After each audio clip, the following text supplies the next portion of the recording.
In this tutorial, I'll be teaching you how to pad and mold your bustier using a wadding or laminated foam with SD. So this is the result after I was done padding and molding the bustier. So if this is a tutorial you're interested in, please keep watching. And don't forget to like, comment, share, and also subscribe to this channel. Thank you. So guys, the foundation of a good bustier is from the pattern drafting. If the pattern drafting is right, trust me, the outcome of your bustier will be perfect. So this is my pattern after drafting. I have the tutorials on my channel, like a lot of tutorials on the channel. So there's the main fabric and there's the lining. So for the main fabric, I've added ST. I added ST before cutting the fabric. That's why there's a white fabric at the back. So I added stay before cutting it. So this is the lining. I will be adding the stay to it. So I added paper stay instead. You can either use paper stay or stay for the lining, but for the main fabric I will advise you use stay for the main fabric. So now this is the lining after I've added the stay. So it's time to add the wording. Like I said, you can either use a laminated foam. This is a laminated foam. If you'll be using a laminated foam, you will need an hemming gum, this small one or the bigger hemming gum, to attach the laminated foam to the fabric, because there's no gum at the back of the laminated foam. But I'll be using a wadding here. So this wadding adds some gum, but sometimes if it is not sticking well, you can still use your hemming gum to attach it to the fabric. So this is how we'll be cutting the wadding. So you fold your wadding in a quantity that will be enough. We are cutting this on fold. Like I want to cut the center front and the side front together, so that's why I'm folding this. You can cut them individually, but I just like to cut them together. So you will see how I'm cutting it very soon. So this is the lining. So I placed the, this is the center front that I placed on it, and this is the side front. I'll put the side front beside it very soon. This is the side front. I'll also place it beside it. So make sure that the leftover you have at the side front is enough to cut what you need. So after placing it on the wadding, I like to put back my pattern paper so that it can serve as a guide for me. So in case you use freehand to draft yours, you can just try and note the underbust. So this is the underbust point for the front, and for this one here, it will be getting to where the pattern paper is. As you can see that the pattern paper is not the same level as the fabric, so that is where the wording will be getting to. And for this side front, it will be starting from the underbust and it will be stopping at the upper part. So I will still show that very soon. So let me cut this one first. So this is for this center front. Sometimes I like to cut it in full, then I will now trim off the half inch I need to trim off at the upper part. So just like I'm doing now, I'm cutting it in full. So it's after I'm done, I will now trim off the half inch that I need to trim off. So I will still do that. Let me cut this other side. So for this other side here, this is how it will be. So first you can cut this curve side.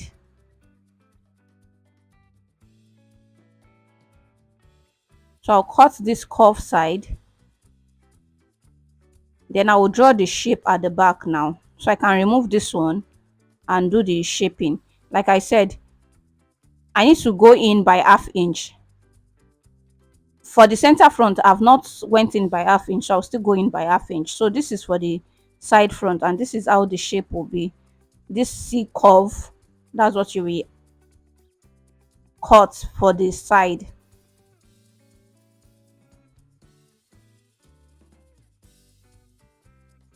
Sometimes you may not allow the wording to get to the sewing, to the part you will be sewing. I will still show you that as we progress in the video.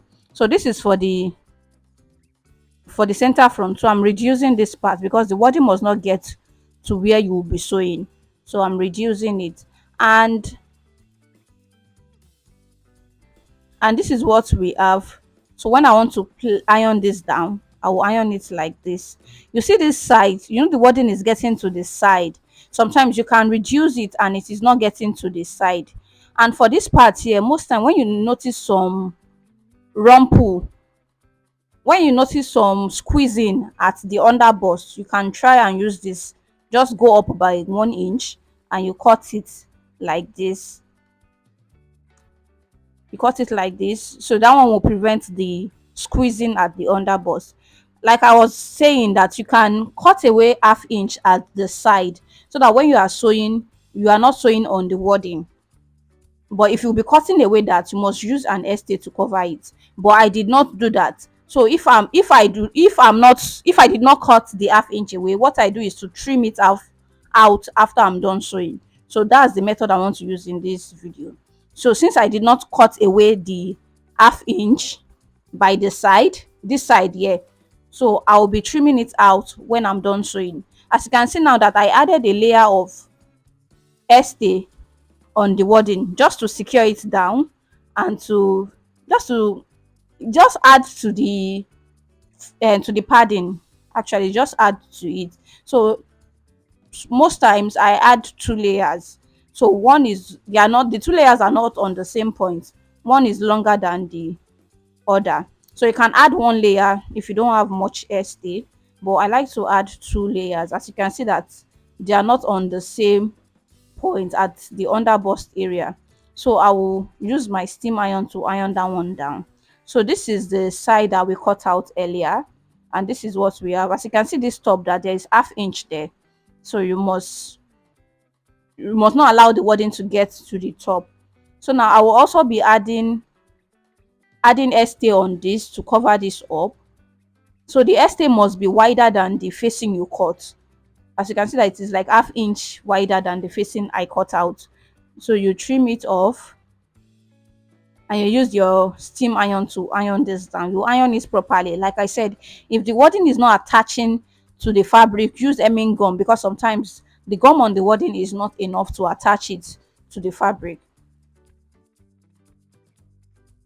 So I'll also be cutting another layer, and that layer will be bigger than the first layer I cut out earlier.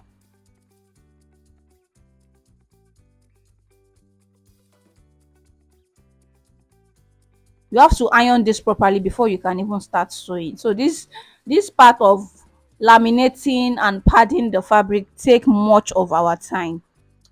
So now I've done for this side, I will also do for the other side. So I'm ironing this with the steam iron. As you can see that this part did not stick well, so I'll be using hemming gum to stick it. I'll be using my hemming gum. I'll just put it in between and I will iron it so that it can stick well.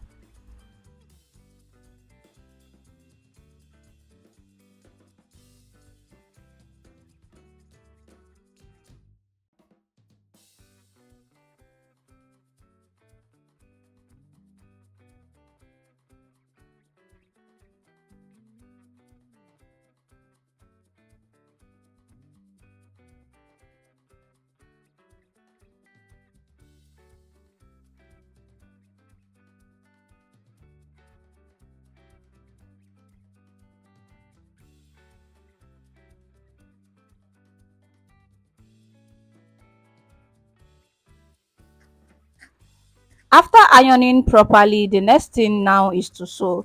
I started from the pattern drafting must be right, then the padding too, the layers must be right, then the sewing. If you don't follow the 1/2 inch, especially at this curved side, that under bust area, if you don't sew it well, you will not get your desired outcome. You must follow the shape you have. You must not increase or decrease what you have there. So I've joined this, and I mentioned earlier that my wadding is getting to this side here.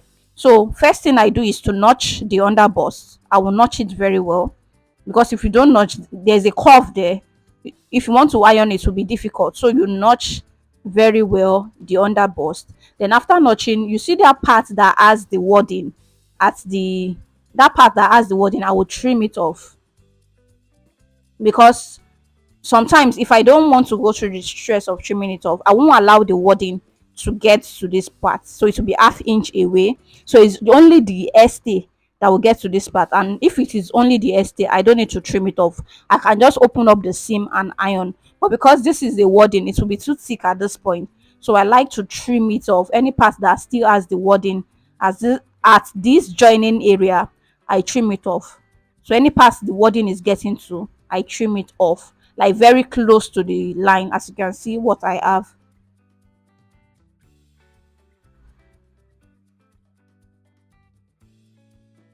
So after trimming it off, make sure you don't cut into what you've sewn. As you can see that this is very close to the sewing line, and this is the inside. It is already deep, so we now need to mold this bustier. So this is it after sewing. So now we need to iron and mold this bustier very well. So I will start from this lower part here. I will open up the seam, then I will use my mold to mold this part here. As you can see, you mold it, you make sure it is stretched, like there is no folding there. You mold it with your steam iron. If you don't have steam iron, you can use your dry iron. Just sprinkle water on it, enough water to mold it. So you mold it very well. So after ironing like this, I'll still cut some tiny pieces of stay that I will use to cover it up.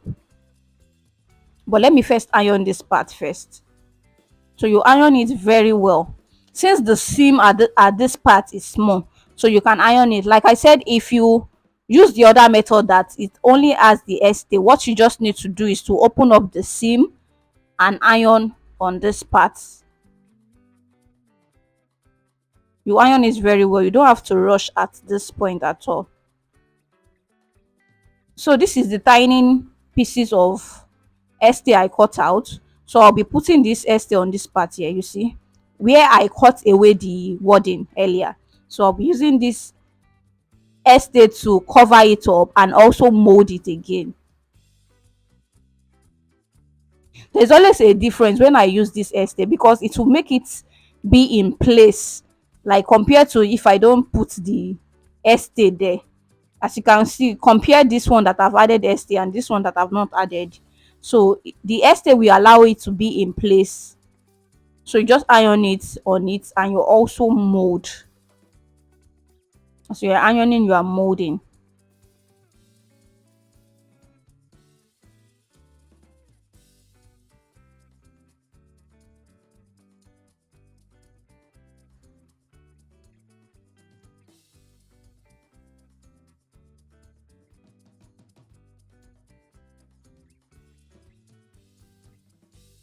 So for this lower side here, like I said, I will open up the seam just like this and I will iron it down. I'll just iron it down with the seams opened. I will iron it down. Then we'll move to the main fabric. You know, this is the lining. So you do the padding on the lining.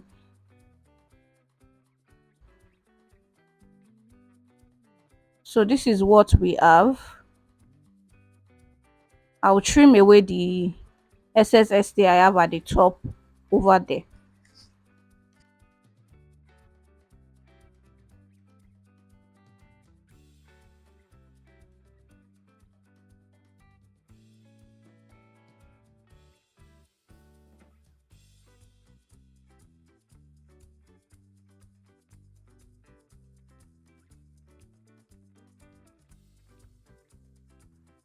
So guys, I've successfully molded this lining, the wording, the padding. I've successfully molded it. So this is the main fabric now. So I've not even ironed this one at all, but I've joined it. So this is the main fabric. I'll go ahead and also iron it before joining them together. As you can see how it looks.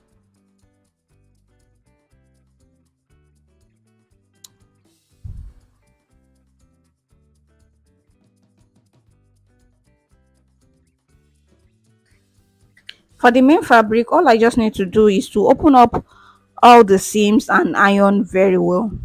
So that's just what I will do. I'll open up the seam and just iron it properly.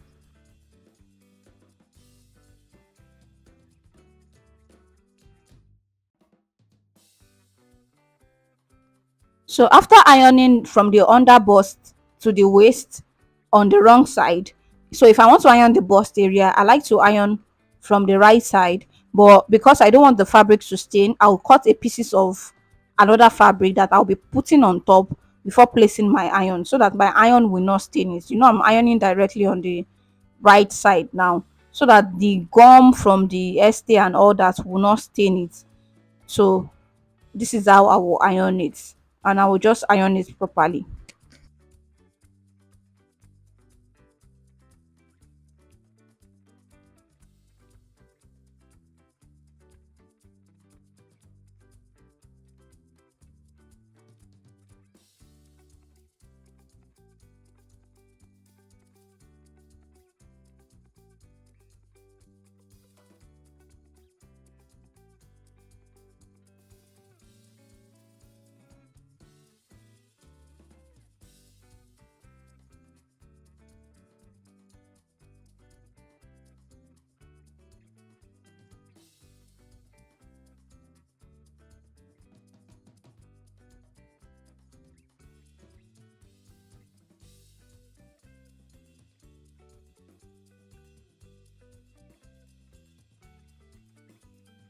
So guys, I'm placing them, and the lining and the fabric, on each other now. So this is what we have.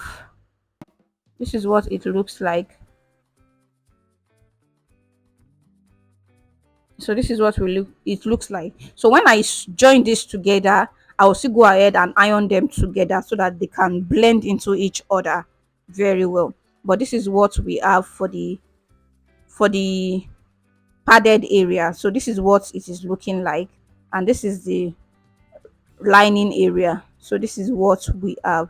So this is how I actually pad my bustier using this method. There are still other methods to pad bustier, but this is how I do it.